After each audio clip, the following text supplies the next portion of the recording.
After watching a 9-point lead evaporate in the final minutes of an opening loss to Southern Miss, USF is still in search of the new season's first win. Tonight, Stan Heath and the Bulls host upset-minded St. Francis out of the Northeast Conference, needing Augustus Gilchrist to find his shooter's touch and deliver a breakout junior campaign. His Bulls and the Terriers next.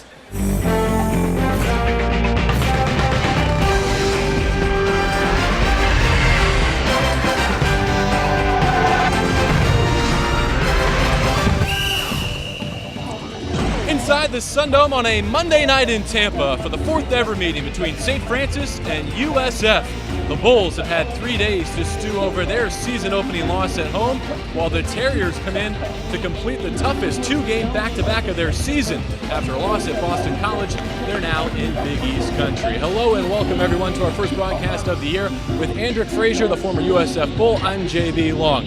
The overriding question for USF this year: how to replace the only first-round draft pick in program history, Dominique Jones. And that's a question that obviously can't be answered by any one Bull, and as they found out on Friday, won't be answered in just one game either. JB, it's kind of like Beyonce said it, Dominique's irreplaceable. So it really comes down, honestly, to life at 0 AD. How are they going to get beyond the years of Dominique Jones? And it's going to have to be done by committee. Not only was he a ferocious scorer, but he really brought a sure amount of determination to this ball club and energy that they have to find a way to replace. And he wasn't alone in the backcourt. Four-year starter Chris Howard at point guard has graduated, and that's left a leadership void. Stan Heath looking to 3 point guard candidates to help fill it. You're right, and all three new point guards really got an opportunity to play. Anthony Craters has some time here in the program. He logged the most minutes, but they are very excited about the addition of both Cedric Haynes and Levante Doherty.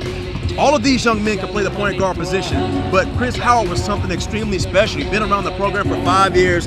He'd been through the ups and downs in a career and adversity, and he knew how to compete and how to win. He was an extension of Stan Heath on the floor. One of these young men have to find a way to do it as well. USF only has one returning senior scholarship player. That would be 6'11" Jared Famous. You combine him with Augustus Gilchrist and others, though, and Stan Heath has not shied away from calling this the best front court in the Big East. This front court honestly may be the best front court in USF history, not since the times of Fred Lewis, Gary Alexander, and Akeem Shaheed have we had such imposing forces inside the paint. For the Terriers, Akeem Bennett may be the closest thing they have to a Big East athlete. They will need a big effort from him tonight. They really do, and he had a very good showing against Boston College, put together solid numbers. He has the opportunity this year to become St. Francis' all-time leading scorer, and he wants to notch into those 460 points sometime tonight. Well, if there's any doubt whether a Northeast Conference opponent can give a Big East team a run for its money, look no further than the most recent NCAA tournament. Robert Morris took Villanova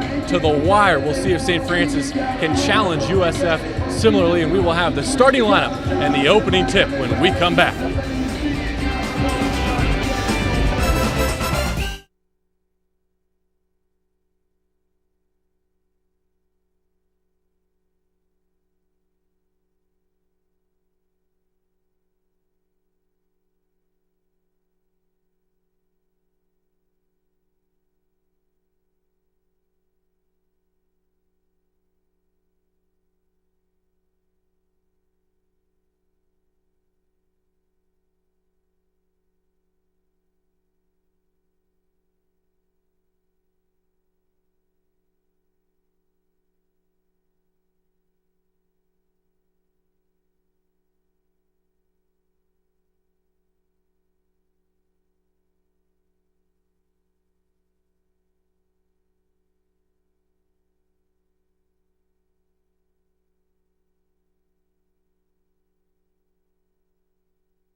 USF Basketball is brought to you by Tampa General Hospital, trusted for our expertise, chosen for our care. CGM Services, comfort never felt so good. And by Fifth Third Bank, the things we do for dreams. And here we go with game number 2 for the USF Bulls. 0-1 on the season, but coming off a 20-win campaign a season ago in their first postseason appearance since 2002. Their opponent, the St. Francis Terriers, and let's get you set with the starting lineups first. For the visiting Terriers, also 0-1 on the season. The freshman point guard is Drake Calloway. He's joined in the backcourt by Ricky Cadell, who has led the Terriers in scoring for 2 years running, and Akeem Bennett. In 2009 and 2010, the only player in the NEC to finish in the top 10 in points, rebounds, assists, and steals. Stefan Perunicic and Alex Harrington complete that St. Francis lineup. As for the Bulls, one change. Jawanza Poland, who led the team in scoring in the opener, rewarded with his first career start, joined in the backcourt by Anthony Crater, Hugh Robertson, the nation's #2 JUCO prospect at the wing, and up front, Augustus Gilchrist and the senior Jared Famous. Led by Stan Heath in his 4th season, an overall record of 41 and 55, now in his 24th season of coaching and 10th as a head coach, 4th here at USF. And Andrew, as we look over those starting lineups for each team, the one thing that jumps out at both of us, an inch or 2, or in some cases 4, in the Bulls' favor across the board. Well, the Bulls really have to take advantage of having that large size discrepancy in the game on Friday night against Southern Miss. I mean, USF was beaten in the paint as far as points in the paint, 22-18. They gave up 8 second chance points, and they were even out-rebounded. So they have to find a way to play that size to their advantage. Fans of the Big East might recognize the head man for St. Francis, Glenn Bryka, who spent the last 6 seasons as the top assistant for Norm Roberts at St. John's, also 15 years as an assistant here at St. Francis, and he returned to Brooklyn Heights when Brian Nash retired unexpectedly this spring, now gets his first head coaching opportunity. And talking to him this weekend in anticipation of this game, he's absolutely thrilled to have this chance to come to Tampa and to compete against a Big East foe right on the heels of going to Boston College and facing an ACC opponent. How would you like to really open up your season, honestly, against the ACC and the Big East, the 2 powerhouses in college basketball? But he's excited to be back a part of this program, and he was there in their heyday of recent years. So what a better way to get these young men motivated to get them tested early. Our officials tonight, Tony Green, Jim Haney, and Gary Prager, as we are set for the opening tip. In fact, Jim Haney telling me before the game that he ran into Norm Roberts last night at Seton Hall. Norm now on the broadcast for SNY, so he has moved from the court to the booth, just as Steve Lavin goes from the mic to the head coach at St. John's. And here come the Bulls controlling the opening tip, pulling right side wing, and now Crater. St. Francis opens in the man-to-man in their blue and red. You can see USF right now really trying to make an effort to get the ball inside the Famous and get an advantage on the inside early. St. Francis wants to pressure the ball at all times and jump in those passing lanes. As you see, Cadell pokes it away, and they get a steal on the first possession. JB, I had an opportunity to watch a couple practices as well as the game on Friday, and one thing I've been impressed with Anthony Crater this year opposed to last year, the amount of energy he brings on the floor. He was diving on the floor for loose balls all preseason, puts a tremendous amount of pressure on the basketball. USF working hard in practice this week on their screen defense as Cadell gets to the baseline and back out to Harrington. Harrington only played 8 minutes in the opener, saddled with foul trouble. To see if the Bulls can go right at him early. Here's Perunicic, has to go with 12 on the shot clock, off the front iron, and there is the 250th career rebound for Jared Famous. St. Francis is going to do something a little different on the offensive end. They're going to attempt to spread USF out and penetrate the basketball. Bennett picks up the second steal for St. Francis and promptly turns it over. Too aggressive on the bounce pass in transition. Coach Heath going to the bench early right here. You do not want to start the ball game with 2 turnovers in the first minute of the game. So Robertson and Poland out. Sean Noriega and Mike Burwell in the ball game. Noriega got the start on Friday, but after a tough shooting performance, 0 for 5 from the field, Stan Heath thought he needed to make a change in his starting lineup. I was picked Sean to really rebound from that poor shooting effort on Friday. This kid can really shoot the basketball lights out. He is within range as soon as he opens the door to the gym, but he has to have that confident, smooth trigger here. Coach Heath asking him not to go cold turkey just because he's missed a few shots. Here's Burwell rotating to Crater. Not a guard who typically looks for his shot first. He's off the mark here, and we're still scoreless. Cadell up tempo, all the way to the rim, and he finishes. If there's one thing guards from the Northeast can do, that is penetrate the basketball. USF has to keep the guards out of the paint. Crater inside to Famous. Shakes off the double team, goes up with the right hand. Can't talk it down, but he'll go to the line for 2 free throws. St. Francis foul number 40, Alex Harrington. That's his first, 2 points. Talk about the ability to drive the basketball in here. Noriega really just getting caught on roller skates, and just an excellent crossover that time by Mr. Cadell. See the foul on Harrington inside, so already a quick one on really the only big man force for the Terriers as Famous converts on the first free throw. Jared's going to have his opportunity this year at the charity stripe, so he spent a lot of time this offseason working on his free throws. If he can get to the line 6-7 times a game, this is a kid that can easily average 15 points. Off the mark on the second. He had 10 points to go along with 8 rebounds in the loss to Southern Miss. 2-1 in the early going, and a quick trigger from Bennett. The lefty knocks it down. This is a very guard-oriented basketball team, so you have to locate these guys in transition. USF got off to a slow start against Southern Miss. A bit sluggish here in the first look, but Noriega, boy, did he need that. His first three-pointer of the season. He's on the board. I like the confidence in Sean Noriega that time, knowing he wanted to take that shot as soon as he caught the ball and had 7 feet between him and the closest defender.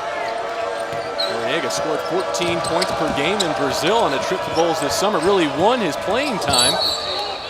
To get a perimeter foul on Anthony Crater. That'll be his first on the Bulls. Back to Noriega to finish that thought. Really won his playing time this summer. And Noriega there, he really had the opportunity to shoot the ball as soon as he caught it, but knowing he's been a little cold, takes it a dribble in for a couple of feet closer. It's a layup for that young man.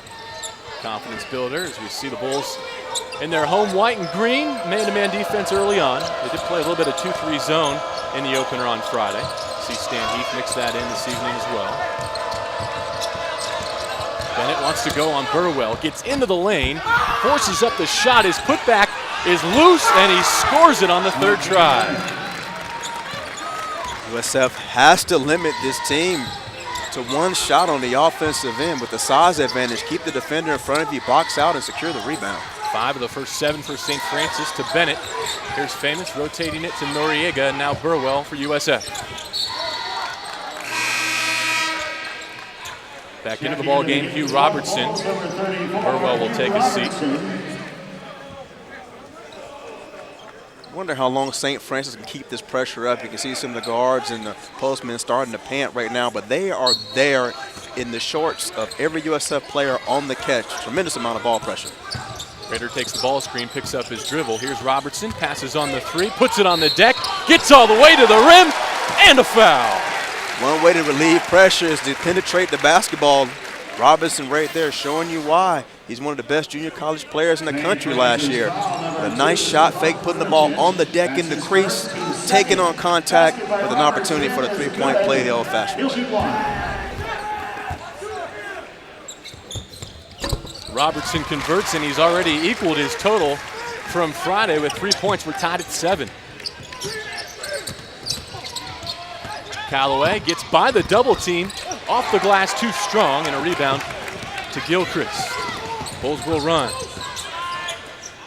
All the way around to Robertson, thought about the 3, looking for Famous inside. Here's Noriega. Gilchrist gets a touch. Crater has Famous on the block, instead up top to Robertson with 15. He'll fire from the top of the key, front iron. But there's Famous with the touch. Rebound loose inside. It goes over the end line and will stay right here with USF. I take it back off the Bulls and over to the Terriers. USF got a couple of good rotations that time in the secondary break.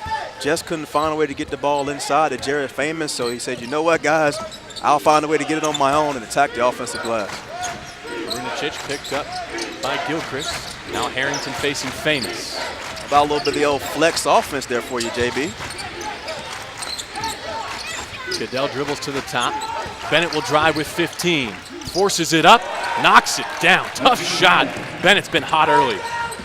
Quickly the other way in transition, a bit too high. Crater on the pass to Famous, and another turnover for the Bulls. That's been the difference so far through 4 and change. St. Francis 9, Bulls 7. Akeem Bennett is taking his team to the early lead.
St. Francis and Stan Heath's USF Bulls both came hungry to play in search of that first win of the season with Andrew Frazier on JV Long. Let's go ahead and take a look at the series history between these two programs. We mentioned it is the fourth meeting, USF leading the all-time series 2-1. The only Terriers victory came in the first meeting back in 1996, a 51-47 St. Francis win. That in overtime, and in the media guide there's a little asterisk there. It says blame it on Andrew Frazier, I think is what it says. That is sure a game I would love to erase from my memory. We had that game in the bag and absolutely gave it away. Could not throw the ball in the ocean for about the last 15 minutes of that contest. The Bulls have been throwing it away early. 3 turnovers through the first 4 minutes and 15 seconds. That was not much of a problem on Friday, but it was a bit of a concern for the program coming into this season. Obviously the guard leadership and question marks we referenced early in our broadcast. So here we go, back in action. 15 and a half to play in this first half. Callaway passes to Cadell, and now Perunicic. Doesn't take much room for him to let it go, and there's why. Perunicic is one thing he definitely can do, and that's shoot the basketball. And this is the St. Francis Ball Club has decided they're going to spread the USF Bulls out tonight and do their damage from the outside. Noriega returns it to Crater. Now Famous gets a look on the block. Terriers show help, so he kicks it to Creda. Around to Noriega, already has one. This one misses right, but look at Famous go get it. Hit the back of the board on the save, and it'll go over to the Terriers. Ron Anderson into the first game for the first time this evening. He's a Kansas State transfer. And Torlin Fitzpatrick out of Tampa King High School, a sophomore in as well. You see Jawanza Poland head to the scorers table. Well, Coach Stan Heath, a little interesting move, has decided to go match for match, side for side. Torlin Fitzpatrick and Ron Anderson are forwards that can play out on the perimeter, so I expect a lot more ball pressure from these two young men. Moving screen on St. Francis. That'll be the third team foul on the Terriers. Robertson heads to the bench for a breather. Replaced by the sophomore Poland. Redshirted at the community college level a year ago. He was the one offensive bright spot, said Coach Heath, for this team, the loss to Southern Miss. Crater looks for the opening, and there's Anderson. Comfortable with his back to the basket, but a bit too aggressive there. He'll take the player control foul. I'm not sure about that one. I think Bennett was still moving, to be honest. And here, that's just a nice bailout on his end. That's one that won't get called in the big beast play, that's for sure. First foul for Anderson, whose father, Ron Sr., played 10 NBA seasons and scored more than 7,000 points for the Cavs and Pacers and others. Glenn Breiker there. The Bulls have to find a way to get their juices going here. You want to see if Crater can create a steal or we get some type of action on fast break. I mean, just playing extremely flat right now. Callaway, the freshman out of Harlan. Across the timeline easily. He'll take the screen from Clark, also into the game for the first time for St. Francis. Again, the Bulls spend a lot of time working on screen defense. It pays off there. They induce the travel. You have to tip your hat off to Anthony Crater. They're going to two crushing ball screens, not losing the step and forcing the turnover. Feels a bit like a hockey game so far for Stan Heath. He's sending shifts into the ball game, and we'll get our first look at Shedrick Haynes, a junior out of Sarasota, and also Levante Doherty, the freshman from Chicago. He'll run the point, as Haynes is a bit more of a scoring guard. Shedrick Haynes has over a 40-inch vertical, and his range is another one that's limitless. Here he is, trying to drive baseline left on Callaway. 18 to shoot as he gets it to Anderson. Nice skip pass, but a bit too high for Poland to shoot. He'll drive baseline. All the way to the opposite corner. Haynes misses his first attempt, but Poland keeps it alive. Here comes Cadell. 1-on-3 the opposite way. That won't stop him. Bucket goes. Ricky Cadell gives St. Francis a 14-7 advantage. You know, Cadell is just very crafty with the basketball, and there again, USF young guards now understand that you have to take advantage of these possessions, and right now, you need a good offensive possession and a basket. Terriers setting the tempo early, getting to the paint with relative ease as well. Matt Milk, number 33 for St. Francis, set that screen. He's in for the first time. And there will be a kick on Torlin Fitzpatrick, so St. Francis will maintain possession.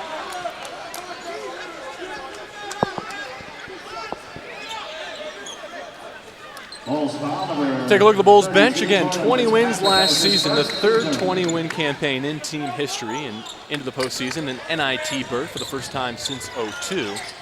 Now the key for Stan Heath to build on it. Milk on the block, spins and fires from the lane. Ron Anderson tries to fight him off for the rebound, and on the travel, it'll go over to USF. Bulls will do a better job of rebounding as a team, and Ron Anderson there getting a hand on the shot and doing a good job of getting some ball pressure. Guards looking to leak out, need to come back and help Ron rebound the basketball. Callaway gets his first rest for St. Francis. Adam Schmelski, who saw 29 minutes of action in his collegiate debut, will take over the point guard duties for Coach Bryka. Anderson rotates to Poland, far side wing. Here's the freshman Doherty. Back to Poland, he turns the corner, leaves it high inside for Anderson, and one. No, Ron Anderson there, just showing you a little strength at the post. It's all about positioning, and Ron Anderson getting the seal, strong as a tree trunk going through contact for the three-point opportunity. That cuts off a 7-0 run for St. Francis as the Bulls finally come through with the answer. But the free throw troubles at the line continue. Fight on the baseline, it'll be a jump ball, and on the possession arrow, St. Francis will get it. Well, that was part of the trouble against Southern Miss. The Bulls fired at just 35% from the floor on the game, but 12 of 23 at the free throw line. I mean, they call it a charity strike for a reason. They're supposed to be gifts, and this is not a poor shooting basketball team. They have to find a way to at least knock down free throws at a 70% clip. And Coach Heath feels like he has several players who can convert at a 70% clip or above, and it's not for lack of trying. Boy, they chart free throws in practice. I watched them run and shoot free throws and run and shoot free throws just over and over again in practice this week. You just need to get your game legs a little bit early in the season, perhaps. Well, that and a little bit of the nerves seem to come into play every now and then. Milk travels with 8 on the shot clock, and so another turnover forced by that USF defense. Well, your milk is no longer delivered to you at home. You have to go to the store and get it. Matt Milk, the 6'8 freshman, originally committed to Isaiah Thomas and FIU before changing his mind and heading to Brooklyn Heights. 14-9 score at the 12-minute mark in the first half. Doherty, the freshman, whistle inside. Foul on St. Francis. That'll be the 5th team foul. We'll see who they tag. They'll go against Akeem Bennett. St. Francis foul number 24, Akeem Bennett. And we've reached our second media timeout. Well, the Bulls defense has picked it up. They've closed the gap to 14-9 inside of 12 minutes. USF basketball are on sale now.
We played 8 minutes in Tampa. St. Francis with a 14-9 lead over the Bulls, and 5 Bulls made their USF debut in the opener on Friday. And we've called every single one of their names so far a mix of recruits from the high school ranks and community college and junior college as well. And Andrew Frazier, when you recruit those kind of players, you get an infusion of talent and ability. But obviously, it's going to take some time for the chemistry to develop. I mean, this is a program that's one of the youngest programs in the country. So, you know, not only are you trying to infuse your young guys, but you have junior college players who've been used to getting 15, 16, 17 shots a game that are now having to scale back the way they've been used to playing and mesh in with this, you know, semi-young program. Bulls just 3 of 9 from the floor to get it started. Crater over to Poland. A good look at a 3. He knocks it down. Poland surely owes that young man a Coke after this game for serving that one up for him. Bulls fell behind 14-7 now. They've rallied to within 2. Defensive intensity has been key there. Perunicic, nice look. Bennett's poked away. And a jump ball on the baseline. I think it was Gilchrist who got a piece. Recovering defensively. May have been Jawanza Poland on that, but he was surely beat on the back door. You know, talking about getting in on one play and the other. Here, Anthony Crater getting a piece of the paint. An excellent visit to Jawanza Poland from the corner.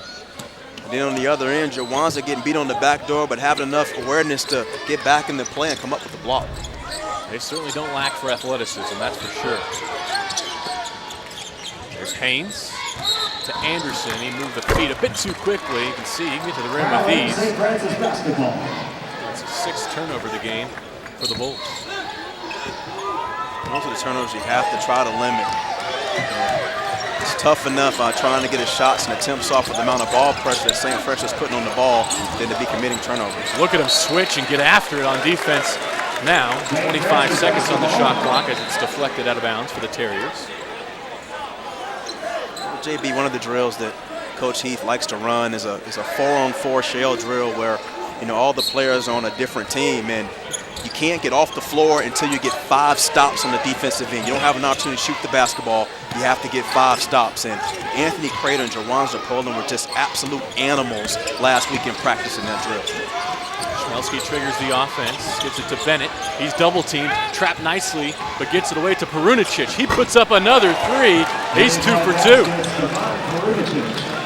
Perunicic, when you close out on him, you have to make him turn his shoulders and put the basketball on the floor. He's one of the leading 3-point shooters for St. Francis. Haynes over to Poland. Wants to go on Perunicic. Back to Haynes.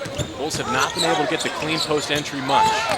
Poland goes baseline, all the way to the rim. A blocking foul, he'll shoot 2 free throws. Well, even though Poland gets to the free throw line on this possession, USF still doing a lot of standing on the floor round 1. You have to make sure you get some ball rotation against the St. Francis ball club. They play very good help side defense. Poland fortunate enough there not to pick up the offensive foul.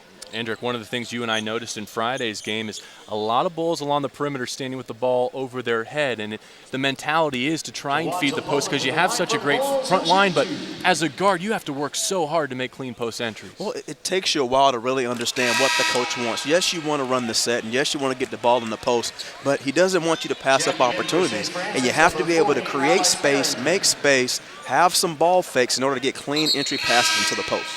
Both teams going big here as Jared Famous checks back in, replacing Ron Anderson. Alex Harrington, the 6'9 senior for St. Francis, into the ball game as well.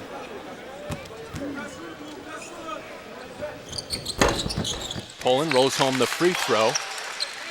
Now 17-13. Midway point, first half here in Tampa. JB, it'll be interesting. USF is in the bonus the remainder of this half, so I would really turn up the pressure here if I were Coach Stan Heath and force St. Francis to play uncharacteristically, not from the perimeter. The shooting continues for the Terriers. Here comes Crater quickly the opposite way. Behind his back finds Poland. Crater will set the offense.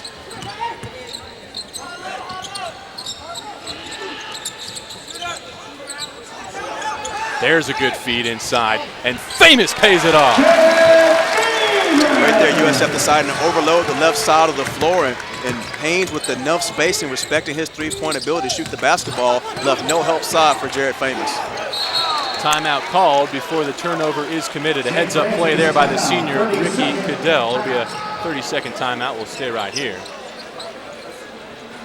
Watched the Bulls quite a bit in the shoot-around today, and they spent a lot of time those on-ball screens. They want to use their size, their length, their quickness to create some trap opportunities. We saw it there. Well, that, and again, you want to push the offensive player away from the basket, and that's the purpose of the hard hedges you're seeing right now by Famous and Gilchrist. It also allows the guard to go underneath the screen, not to prevent an angle to the basket, but what they have to be aware of, especially with this ball club, St. Francis, because they are athletic and they can make threes, the guard that's on the weak side of where the roll is coming from has to be in the help position to prevent an easy basket. St. Francis has not been the least bit intimidated in this building, playing a Big East opponent from the three-point line. Bennett got it started. Perunicic kicked in a few as well. They've been stroking it from beyond the arc. Well, everybody knows that Perunicic is an absolute stroker from the outside, but Bennett really isn't known for his outside shooting. And we all know that Mr. Cadell can just flat out score. So you have to make sure you have all eyes on Cadell and Perunicic and make Bennett put the ball on the floor. 26 seconds on the shot clock because we're back underway. 9.5 to play in this first half. Schmelski over to Bennett for St. Francis. He splits the double team, gets in the lane. Famous able to block out the sun, though. He knocked it out of bounds defensively. Good help inside from the senior. Well, Bennett, fortunately, they're just sacrificing that one for Jared Famous. He was tossing that one up to prevent from committing the turnover or the easy travel. Bennett having trouble finding Cadell off the inbound. They'll dribble to the top with 15 on the shot. USF right here changing defense to a 2-3 zone right here underneath out of bounds to see if they can give St. Francis a different look. Robertson does well to come away with the rebound. He finds Crater, and here come the Bulls. To the top, Gilchrist. He's been quiet early. Inside of 9 minutes now, Poland. Poland gave up an opportunity to drive the basketball baseline. Robertson thought about the three, puts it on the deck. Again, can't find Gilchrist, and I see you shaking your head there, Frazier. Yeah, that's one where Gilchrist had a player on his back. You have to give him the basketball. Robertson takes the three. Famous on the offensive glass where he is so dangerous. He picks up another. Stan also talks to his post players about creating an angle to get an offensive rebound. So here you see Famous just working with the spin move, rooting his man out to attempt to get the offensive rebound in the putback.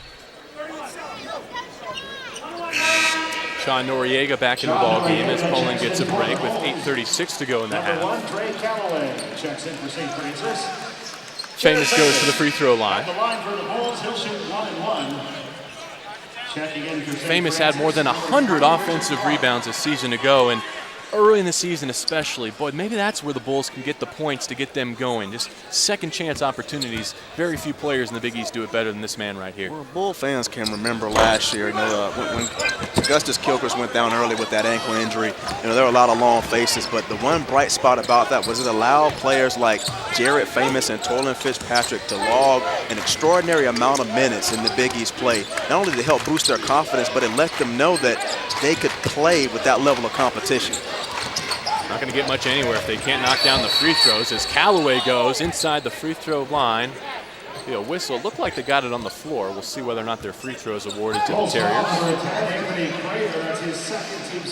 Second on Crater. He'll have to sit as up off the bench Shedrick Haynes assume the point guard duties. It was a foul on the floor.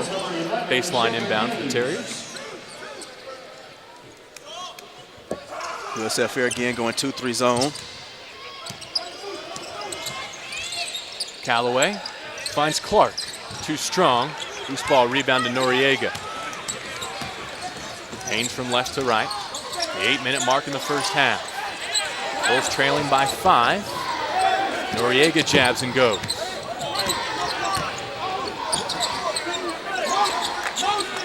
Gilchrist hasn't even got a shot attempt yet for USF. Well, Gus is really going to have to work hard, and maybe if he sets a hard screen, his man will get caught having help, and he'll have an opportunity to get an easy bucket. Famous puts it on the deck, gets to the rack, Gilchrist couldn't put the rebound back, and now St. Francis may have numbers. In transition, Bennett pulls the string. Another rebound for Noriega.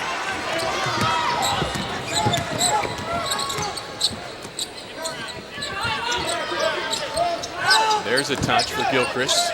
2 men sent to him, though. A reach-around foul by Bennett, and it'll be a bonus situation when we come back.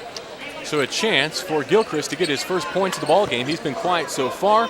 South Florida trails St. Francis by 5. Foul number 24, Akeem Bennett, that's his second foul. He'll take it. He's got timeout.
Seven minutes, 16 seconds left to play in the first half here in Tampa. The visiting St. Francis Terriers with a 20-15 lead on the Bulls, who are trying to own the Dome and reassert their dominance here on their home floor after an opening loss to Southern Miss on Friday. And we'll start at the free throw line with Augustus Gilchrist, the 6'10", 245-pound junior, who's happy to be healthy and back at full strength after missing some time last year. 15 games, in fact, to an ankle injury. And you can see here, when he was right, so were the Bulls. You know, the stat is just a little bit distorted. Understand that he got hurt right towards the end, you know, of non-conference play when USF ran into the Big East. But he is an integral part of this ball club this year, and he was last year. I mean, he has the ability to shoot the basketball from 22 feet, and then he's a person that commands a lot of attention on the floor. And as you can see now, every time he touches the basketball on the offensive end, there are at least 3 sets of eyes on him from St. Francis. You can see why Stan Heath says he has NBA potential. I mean, he has everything that the scouts drew over: the body, the shooting range you just talked about. Can he develop the motor that it takes to play at both the Big East and the NBA level? That is the only difference between being a very good college player and a great college player. Dominique Jones slid on the radar in a lot of schools because they didn't have any idea about how much that motor would rev, and we got a good glimpse of that last year. Bulls shooting 38% at the free throw line to get this game underway. They struggled there on Friday night as well. Here's a set play off the inbound. Noriega bottoms. Well, I'll see you the 2 we missed plus 1, Mr. Noriega says. St. Francis works out of the trap in the hands of Ricky Cadell. Here's a little 2-3 action, some zone for the Bulls that got him jump-started in the second half against the Golden Eagles. Schmelski to Cadell, long 3, front iron. The 2 Bulls go and get it. It's Gilchrist who gets credit for the rebound. Well, that's one way to make sure you're not getting beat off penetration and being forced to help. That is one thing he can absolutely do. From behind the line, Augustus Gilchrist is on the board. You have one 6'11" guy running the floor with Jared Famous as well as he runs the floor, and Gus Gilchrist running up the trail spot. That really puts your big man in a very precarious position. timeout called by St. Francis. But the Terriers in trouble, and the Bulls on a 9-3 run. They've taken the lead 21-20 on a couple of three-point buckets. Well, here's just a set play right here for Sean Noriega, really coming off of 3 screens around the horn. And here, Gus Gilchrist running the trail spot, catching the ball, ready to fire, aim, and shoot. 37% from distance a year ago as a sophomore for Augustus Gilchrist, and here he is as a junior. I mean, I think he's poised, I said it earlier, for a breakout campaign. He is the guy, but you know what comes along with being the guy is being the guy that other teams game plan against, right? Yeah, you're right about that. It's one thing you have an X on your chest, and he will this year in the Big East. So it's really going to be important that some of these newcomers step up. And everyone knows about Jarrett Famous. They know the ability of Augustus Gilchrist. So again, will it be a Sean Noriega or a Jawanza Poland, that takes some of the pressure off of these guys that can really have some standout basketball games? We'll talk quite a bit about the Big East picture at halftime of this game, as well as the upcoming schedules for each of these teams. We'll also have a conversation with Denise Schulte-Brown, the head coach of the USF women's soccer team, coming off an absolute program year for the Bulls. USF sticks with that 2-3 defense, but it's an aggressive one as you can see them extend along the perimeter. And a steal takeaway by Gilchrist. Now the Bulls run. Haynes to Noriega. That took some discipline to shy away from that one. You're right about that. I would have pulled that trigger. Here's Haynes. He does. Too strong, but a tipped rebound by Robertson. The Bulls get another shot. Inside of 6 minutes and playing with the lead, 21-20. Watch right here. You're going to have Haynes coming off a double screen right here, and then Sean Noriega coming off a double on the baseline. Famous with 16. Trying to get it to Gilchrist in the lane. Poked away nicely by Callaway. And here comes St. Francis right to left. It is such a tough angle to feed the post from the extended elbow. Cadell, look at him go on the big man. You like a little bit of cheese on your Kraft macaroni? That breaks a long drop for St. Francis, gives him a 1-point lead back. And Jared Famous can't corral the pass from the perimeter. He drops it on the baseline.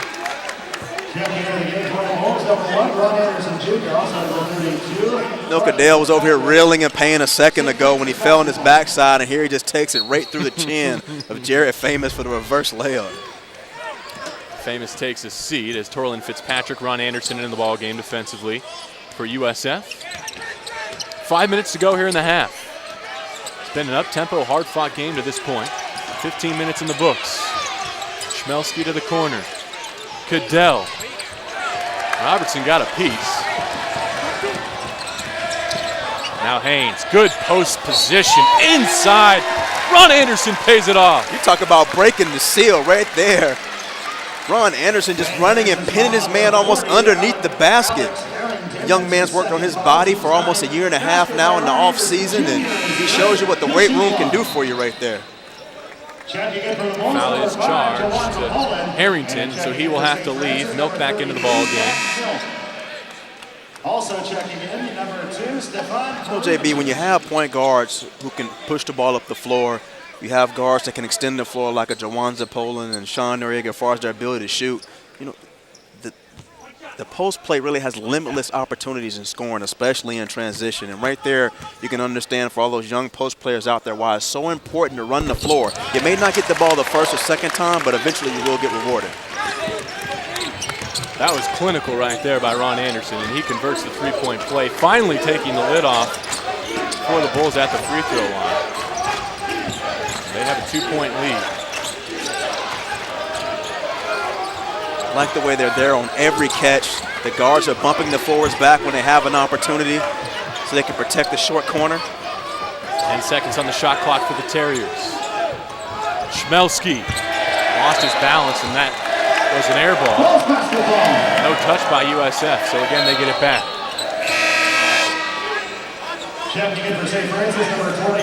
Schmelski will leave. Akeem Bennett, who's been terrific in the first half, back in for St. Francis.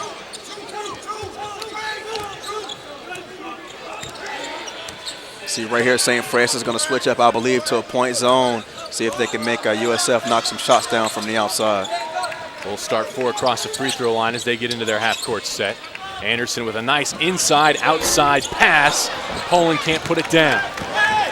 Not a bad look by Poland there, JB. Bennett on the run to Cadell. A little too anxious to get to the rim, and we're inside 4 minutes. We'll get our last media timeout of the half. South Florida has rallied to take the lead with some nice post play inside and good defense as well.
I know where Andrick Frazier is heading in about 3 minutes and 54 seconds. Got that right, like a little bit of roast pork right there. I'll bring you back a slice if you're nice, JB. To the halftime buffet. The Bulls are on an 11-2 run to take a 24-22 lead. I know one man who's happy about that, Mr. Leroy Selman. I'll tell you what, Leroy Selman is such a focal point, not only of this university, but of the community. And what a great man. Amazing thing about Mr. Leroy Selman, he never forgets a name in the face.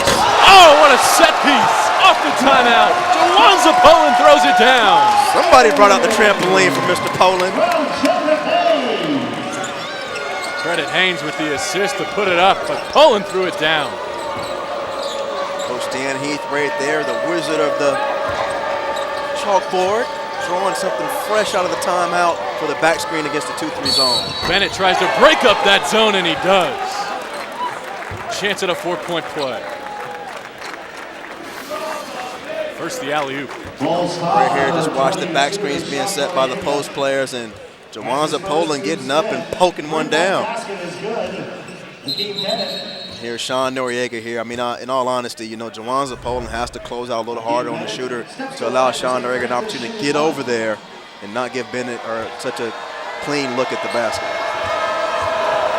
Bennett snaps a 13-2 run by the Bulls. This 4-point play can tie it up. So we're locked at 26 with 3:19 to go.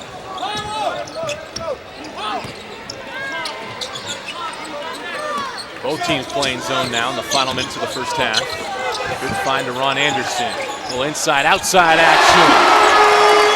Talking about being unselfish right there. Ron Anderson giving up the 3-foot jumper for the 3-pointer from Sean Noriega. Well, after he was ice cold in the opener, Noriega has responded very well in this first half. Those shooters, all they need is a little confidence. There's no doubt he can put it down. You know, just add water. Callaway driving on Anderson.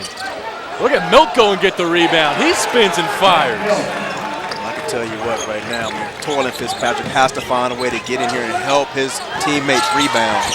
Somebody better cut off Poland. They do. Fitzpatrick able to prevent the turnover, and he caught it on the head. So in a bonus situation, he'll shoot 2 free throws. He'll slow things down a bit with 2:27 to go. In that last possession, Jawan Zapola had an opportunity for a shot fake, 1 dribble pull-up. I mean, as well as he shoots the basketball, there's no reason for him to have to get all the way to the paint. The 15-footer should be suffice.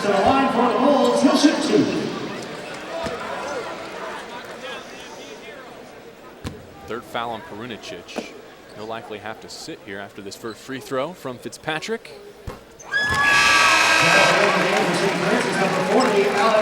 Fitzpatrick knocking down one of the biggest shots in USF history.